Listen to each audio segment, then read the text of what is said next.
Welcome, everyone, to the very first install of the Apps Associates vlog series on Oracle Cloud Apps in Public Sector. I'm Derron Mirtsching. I'm Vice President of Sales at Apps Associates for the Public Sector vertical, and I'm here today with Brandi Duy, who leads our Human Capital Management practice for implementations at Apps Associates. Welcome, Brandi. Thanks so much, Derron. I'm really happy to be here. Excited to talk to you today. So, Brandi, a little bit, one of the things I wanted to talk about today is the pains and issues with HCM in public sector. There's some very unique things that occur there. And so I was hoping you could kind of talk a little bit about those pains, and then we'll follow on with some other additional questions afterwards. Yeah, so if we want to get started, kind of thinking through that initial process, someone's introduction to an organization or an agency, we really need to think about the recruiting experience, right? Because that is the first entry point for someone being introduced to an agency. And, in the public sector, one thing that's really critical is candidate experience. So, your candidates are not just applying to public sector roles, they're also applying to private sector roles. They want to see a first-rate, top-class experience when they go in. They want to have a quick, easy application process, and they want transparency and visibility into what the public sector organization will offer them as an employee, right? What differentiates that agency from some of the other roles that your candidates might be applying to? So candidate experience can be a pain point in public sector, and we want to make sure that it is efficient and drives candidates in so you get the best talent. And then the other pain point we sometimes see is efficiency within your actual recruiting process. So Oracle Recruiting Cloud, which is part of the HCM suite of products, specializes in automation and efficient processes so that your talent acquisition team can really focus on those hard to fill roles, on those highly skilled roles, and they can have more strategic alignment organizationally because some of those manual routine tasks are taken care of by the system.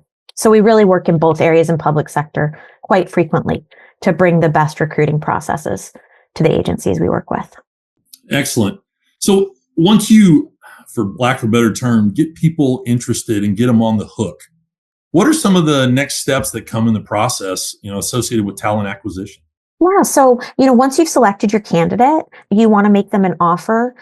You want your offers to be clear. You want them to understand all the benefits they're getting. And in public sector, oftentimes the benefit packages, the time off, the pension, the retirement benefits are what is really attractive in public sector. And so you want to have a great offer that draws in that candidate, makes them want to accept, and then move on to becoming an employee.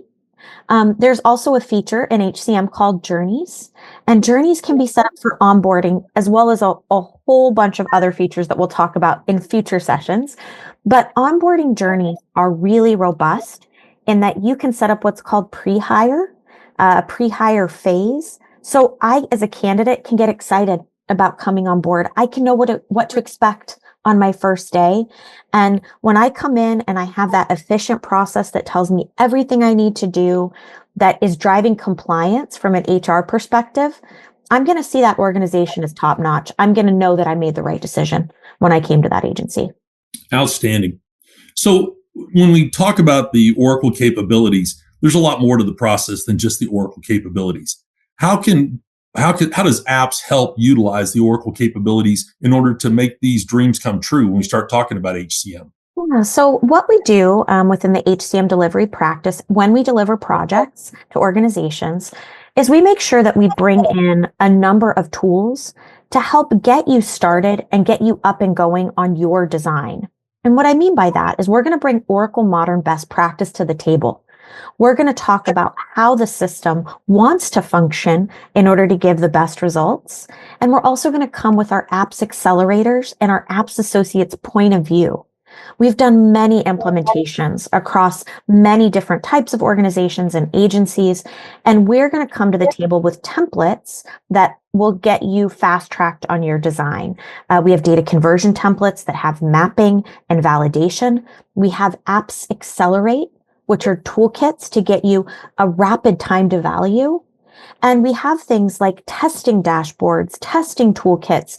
We have all of this baked right into our methodology so that all throughout the process, each of our customers that we work with, each agency we work with, has this accelerated, clear, transparent way to understand what they're building and to get the most out of their project. Excellent. So, Brandi, one of the things I'm curious about is in all of that methodology, those types of accelerators and intellectual property, that's included and it's free. Is that correct? Absolutely. It is absolutely included. It is absolutely free. It is the way that our team operates. Whether it's our PMO team, our PMs, or our delivery team, our leads who are going to help you design and fine tune exactly what you want from your system, we're all following the same methodology in lockstep and delivering successful, on time, on budget projects. Outstanding.